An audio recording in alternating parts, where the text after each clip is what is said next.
So, hindi ba nasasanay na yung mga babae ngayon na parang, kunyari, konting hurt na lang, palit na lang ang bago. Exactly. Hindi katulad ng mga lolo-lola natin dati. Nag-aaway sila pero inaayos pa rin nila yung shit.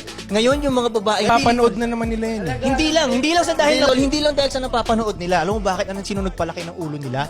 Yung mga simp na lalaki. Dahil siyempre may social media sila. Isipin mo, ang daming pumupuri sa kanila every day. Wala naman sila, average naman sila ng babae. So yung average na babae ngayon, ang laki-laki ng ulo niya dahil sa mga simp na to. Isipin yung inbox nila, you're beautiful, you're my queen, you're a goddess. Tapos pag mag-post sila ng selfie lang, wala namang nangyaring shit, like. Kaya ang laki ng ulo nila. So ngayon, pag nagkamali yung lalaki nila, feeling agad nila, mapapalitan ko to. Ang dami na nagbe-message sa akin eh. Pero hindi nilang, akala nila marami silang options. Pero lame, mga simp lahat yun. 'Di ba? Ang tanong, meron ka bang, may G ba na nagkakagusto sa'yo?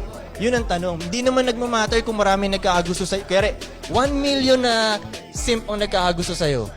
Kaya kahit mali sila ko, hindi nila kinokorek sarili Hindi nila. nagmamatter yun kung walang isang G na nagkakagusto sa inyo. 'Di ba?